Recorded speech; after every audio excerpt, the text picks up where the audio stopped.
We're going to be focusing on the 9 insights as to the question that I'm asking myself is, why do some people become such great leaders in product management, product marketing, brand management, and why are they just such great leaders to begin with, where they start in one thing, go to the next, and at some point, not only are they in product management or brand management or product marketing, they're now CEOs of their companies. That's a track record of most people that stay in product management, product marketing, or brand management, is that over time, they enjoy it, and at some point, they become part of the C-suite within companies. They actually build companies. Not only do they build great products, they build companies, right? Here's Peter Drucker. You can't do a leadership or management without quoting Peter Drucker. Managers are all about making sure that everybody in the building is doing things right? Quality, quality, quality. Leaders is making sure that everybody in the team is doing the right things, because they focus not only necessarily on just quality alone. Quality meaning on time, on budget, get it out when you said you would. Doing the right thing, it's about, hey, what is the value that we're delivering and to whom, and how are we monetizing on it? Understanding that there's a market and that we need to have leadership, and what does that mean? Leaders, and how is value different than quality when you need to have both? Ultimately, in an organization, you need to have both. Great leaders, but also great managers. So current situation, most products fail. And these are the reasons why most products fail. It doesn't really matter what kind of studies you review on an ongoing basis. Somewhere between 60 to 90% of new products launched into the market, any market, fail within the first 3 years of introduction. How repeatable is that formula when your company depends on that for revenue, or margin, or growth? Is there any growth when there's not enough revenue? No. You can't grow a company without growing revenue. And growing revenue is not the only thing. You need to focus on margin, because now that margin you can reinvest into not just current products, but also future products that you don't have today. And without that fuel, you might have an engine. That engine won't go anywhere because you don't have enough fuel. And here's a survey that was just published about 2 years ago from the 280 Group, what product managers across organizations are saying about their views. Number one, most everybody is too tactical today. They're working on current product, not looking at what's next. And where's the revenue going to come 3-5 years from now, and what do you need to do today to be able to remain a leader in the market? It's about not having enough growth in people, because everybody, kind of comes into the role by accident. You're great leaders because you are a great developer, you're great at sales, you're great at marketing, you're great at people, being a people person. But nobody really thinks about growing you as a product manager or as a brand manager or product marketing manager. There is no training. And most organizations are that way today. Doesn't really matter what industry or product. Most organizations just magically begin the role with no training, and then they say, people, go ahead, do it. Do the product management, do the brand management, do the product marketing. And number two, most organizations are lacking fundamental processes about how to be consistent across products and how they manage the entire product portfolio.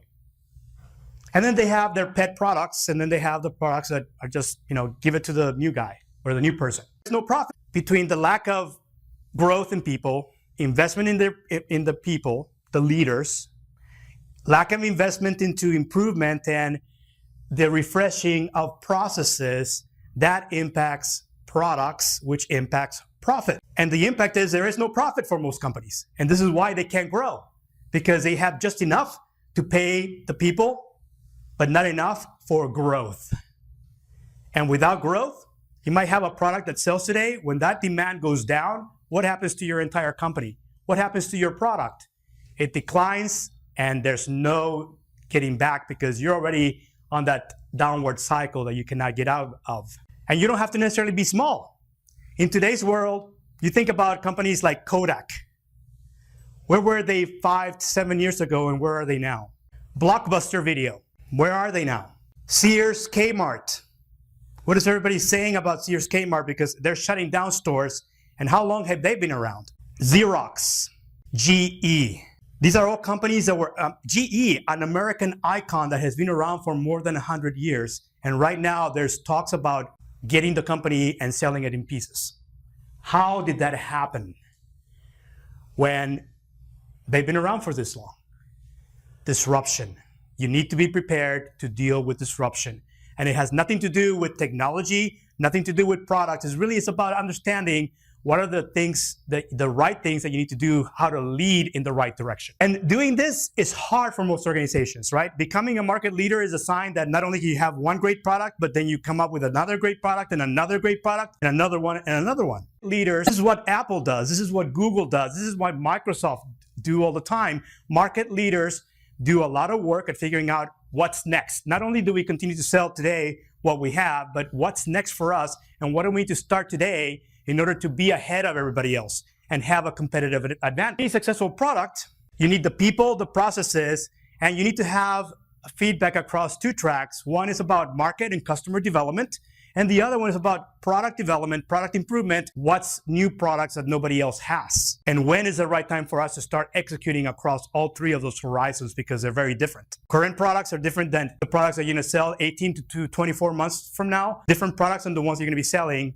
36 months or more ahead from now. And who's working on those?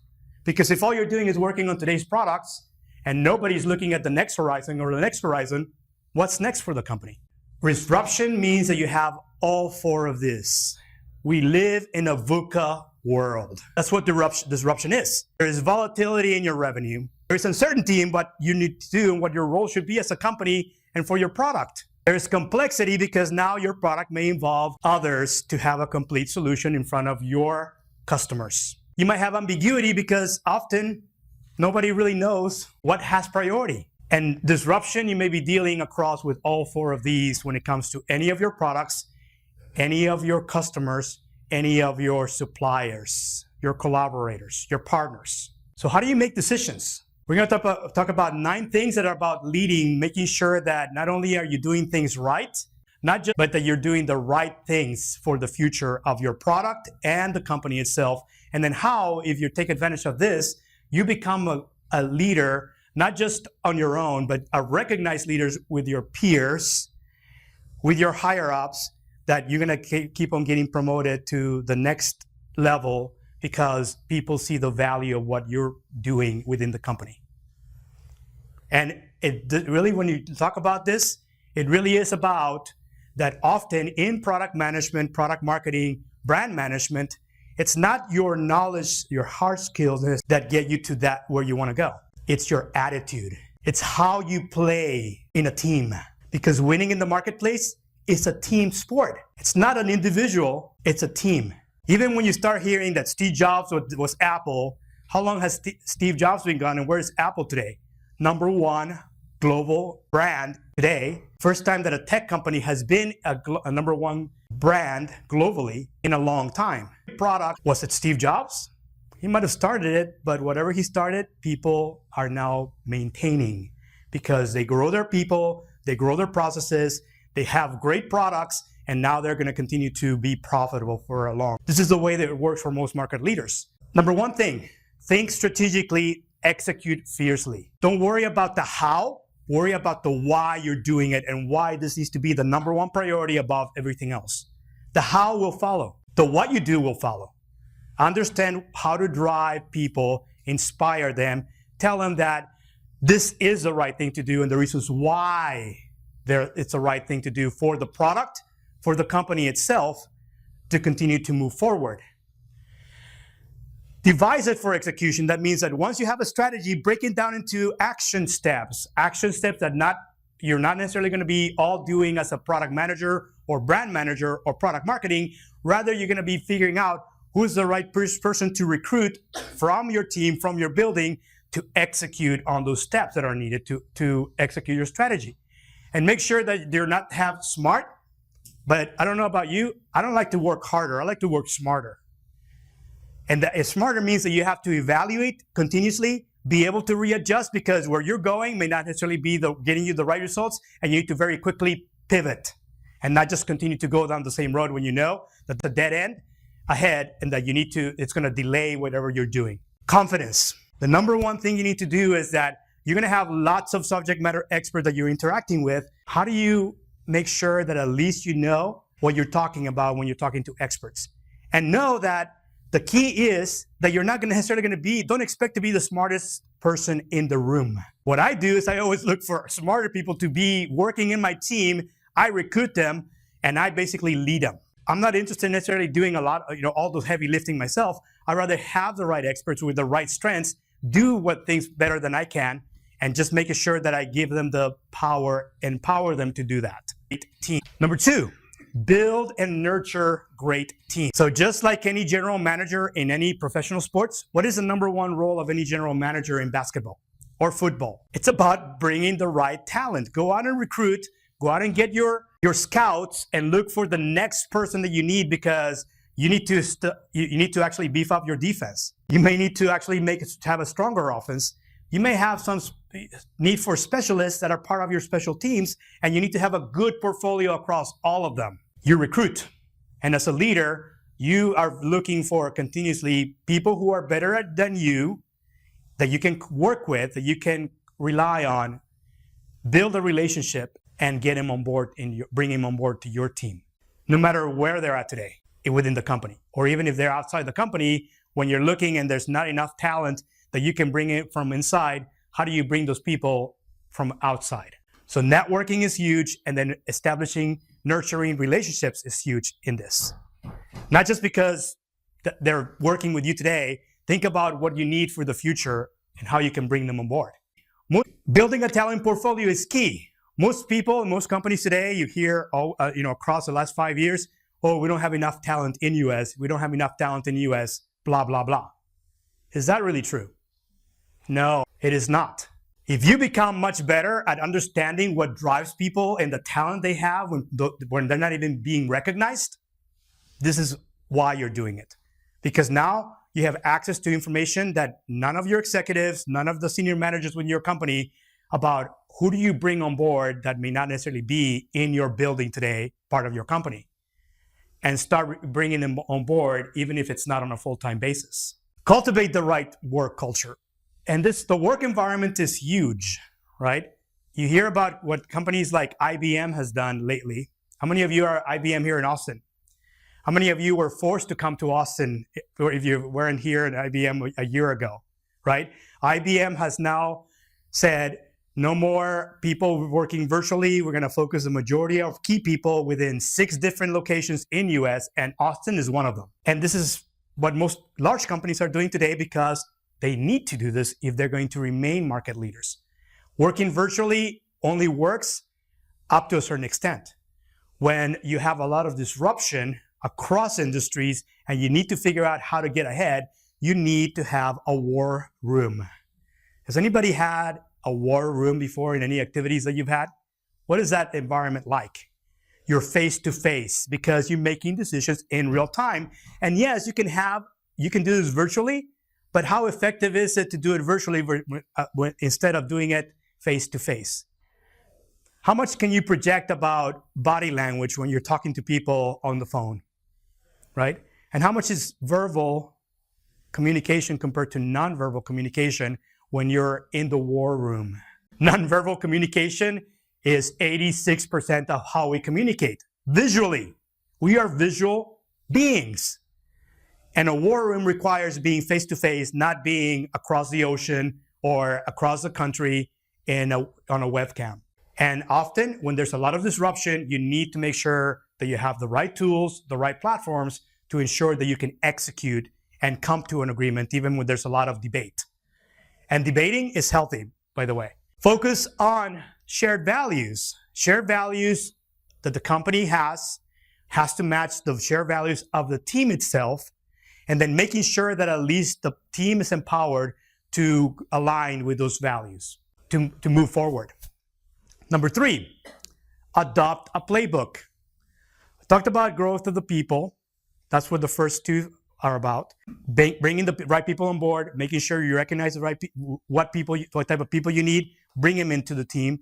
And now this is about process. Because how successful you're going to be is your team going to be when, number 1, you want to become a market leader and then you don't even know what sport you're playing. Or you don't even know whether you're playing defense or offense. Process is equivalent of that. making sure that everyone understands, number one, what game are we playing, who's our leading opponent, and where is our tactics that we're going to deploy when we're talking about competitor number one, competitor number two, competitor number three, because those may all be different tactics that you're using in order to gain market share against those players. When the players are companies, products that you're competing products, you need to have a playbook to communicate clearly who's on offense, who's on defense, who's on special teams, and what game you're playing. Process is your friend because process will help you understand what are the things that you need to do that are about improving products that are there or about finding out, is this going to be a market? If we do this, well, actually, new product that we don't have today, is there really going to be a market? Do we really know everything we need to know to make sure that there's high probability that if we launch, people will actually buy and use the product? Implement proven methods. And methods are about practice. Practice, practice, practice, and being able to document that, share that with people, saying, hey, this worked for me here. Why don't you try this out somewhere else? And making sure that this is people in your company that you're sharing the best practices with. Understand who's got the D, meaning who is the decision maker. Because it's not, as product managers, as product marketing managers, brand managers, do you own decisions? No, you don't. Critical decisions in any company is owned by executives. CEO, CMO, CTO, CIO, Chief Digital Officer, Chief Product Officers. Executives own critical decisions about any product. So if you hear people saying you're CEOs of your product, you're not. You know why? Because you cannot hire or fire people in your team. You can only recruit them, your role, but you cannot hire or fire. C-suite can. And they can even bring additional players if you need to. So understand that your role is to put together information, package it, so that whoever owns the decision can make the right decision at the right time. And sometimes you need to be quicker because they need to make decisions faster, smarter, faster. That's where everybody's driving to when there's so much disruption. Gaining market research, which is about through market research, understanding buyer behavior, understanding the market, the industries, and what's happening, and how is that introducing volatility in your revenue streams or uncertainty about what to do next. Develop, you need to get the facts. And the facts are not in your building. You're not going to go to a developer. You're not going to go to your customer support team for this type of information. You need to go outside and start looking as to who's got the information that is credible, not misinformation, credible information, facts. And that takes work because it does take work to have conversations with certain people, customers, collaborators, and other stakeholders in your industry, in your market, to understand the right picture. And often I find that most everybody has deficiencies and flaws here when they're not gathering the information, or often they're gathering it, but nobody's analyzing it. There's all sorts of different failures in this. Eric Rice, the author of the Lean Startup, that started the Lean Startup movement for startups, says that you not only believe what customers are telling you they want, test to make sure they are really, number one, not only want it, need it, and that they're able, if they want it, make sure they're willing to pay for it, what you think the value that you're delivering. That alone may tell you whether it's worthwhile pursuing or not. Do it. If you say high value, but they're not willing to pay or they don't have the buy-in, why do it? Know your competitive landscape. Competitors of all shapes and sizes, and I've been in companies where I had competitors broken up because there were so many of them doing the Me Too thing, and I had to divide them into different categories, from the ones that I had to pay attention on a daily basis, counter what they were doing in the marketplace, to the ones that I would only look at maybe once a quarter, others that I would only look maybe once or twice a year. And across categories, I had multiple competitors in markets. And I need to figure out, how do I position my product to sell to this customer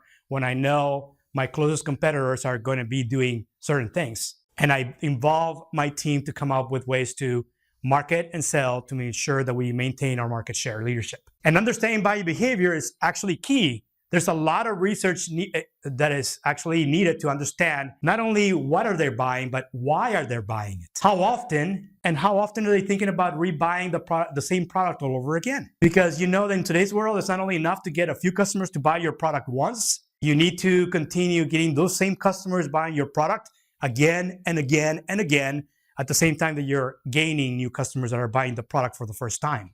You need to do both in today's world, not just one or the other. And you have a unique value proposition. Understand what your unique value is especially compared to your competitors that are vying after the same customer segments. And understanding that will help you understand how to position your product the right way in the marketplace. And number two, it will help you understand what is that thing that you must have that gives you a competitive advantage over any other competitor. Number five, build business value. I spoke earlier that value is different than quality. So value does not equal quality, but quality is part of value. Because how many customers would buy your product when they don't even know how soon you can deliver it to them, or how soon you can actually fix what the problem is? That's quality, right? Value is about how they're using it, how often they're using it, and the more that they use it, the better, because that means that there's high value in whatever their role is. The product is, they're using it quite a bit. The more of this that you understand how to break down what value is in the minds of the customers, your buying customers, the better you're going to be at making decisions as to what are the right things to do about your product and how to improve it. And part of this is understanding that a product, you're solving somebody's problem. And often you need to understand, what is that problem? Understanding the fundamental market problem is key, because you might have multiple stakeholders and they all may have slightly different needs. One product could solve it all, but you need to understand the entire context of the market problem, not just for one set of stakeholders, but as many stakeholders that are out there in the same market, so you can go after them. And now you go from a single product version to an entire product line, or multiple product lines that are all same product, just different people buying the same product. Creating revenue streams is also great, especially because a product alone not only have one revenue stream, have multiple revenue streams for the same product. You can sell the one product in many different ways, and the more creative you are at finding out how you can sell it, whether you can just sell it, lease it, rent it, and you might have multiple revenue streams because those are all different types of customers needing the same product, different buying power, and you may need to have all those revenue streams implemented onto that one product. It's about aligning with your marketing and your salespeople and your customer support people to figure out, how do you create multiple revenue streams off of the same product? There's a lot of creativity involved with that. Has nothing to do with the bells and whistles as to what you're building into the product at all. It's about making sure that you're monetizing the right way. It's about evolving and testing your business, how you're making money from the product, and the more of those revenue streams that you have attached, you can start selling the same value proposition, that product, across multiple segments that are in the same market. Having clarity as to what you're going to be selling and to whom. Number six, once you start gaining information, and I would say my thing is, those of you who are always learning new things, the only way for you to actually capture it, at least for me, is to share it instantly. As soon as I start learning something, I start using it and sharing it with others. And I know that it does two things for me. Number one, it helps me really understand, how to use it, how to get better now using something new. And number two, it helps me retain the information in the long term, because now I'm figuring out, how do I tell somebody else, one of my peers or somebody else, how to do this so that I don't have to do it all the time myself. Hand it off. And I can now work on something new at that point. Impart knowledge. And leadership is not only about you becoming a leader, but you figuring out how to involve others and that they grow themselves into leaders within the company. Lead other products, lead the product that you're in so you can shift to a different product. These are all things that you can do when you're worried about not only growing yourself as a leader, but also growing those around you and your team have the aptitude, the attitude to become leaders themselves. Always growing, learning something new, whether it's hard skills, soft skills, you can do both. And actually in my development plan, I have both. Usually I have a mix of things, hard skills that I want to learn, new things, technologies, all those things. But I also have things about soft skills, how to become more influential. Because as a product manager, that's the number one soft skill that I need no matter who I'm talking to. Whether it's the VP of sales or the CEO of the company or the VP of products, I'm using my influence to say, hey, we're doing this, but here's the information I got. And I think we need to start asking ourselves, why are we doing this? Sharing the knowledge. And then finally, looking for opportunities to coach and mentor others, especially if they need help, especially if they're asking you for help, and figuring out, what kind of help you can give them, even as your time is constrained. Number 7, keep grace under pressure. And this means that sometimes, do things go wrong? Yes, always, right? And what you need to do as a product manager is figuring out, hey, how do we get beyond this? We're in this situation right now, but what is the one thing or two things that we can do, the entire team together, that can get us out of this mess together? Not just on my own, but together, figuring out how to create more value, how to lead that value chain proposition within the organization, how to overcome hurdles. Is it a people issue? Is it a process issue? Is it a combination? Do this as a, and what are the best things that we can do to actually kind of overcome those? Go around them, go over them, go under them, however else you can overcome hurdles. And the more you do this as a team, the easier you'll become. And don't be afraid of failure, because often, especially when you're doing agile, expect failure. There's no different in whatever you do in product management, in brand management, or marketing. You need to figure out how to fail fast, fail quickly, fail often. And you learn, because that's how you're going to gain knowledge, not just yourselves, but also the entire team learns as to why this worked or why this didn't work. And then you start figuring out when to evaluate or readjust. The ER is about this.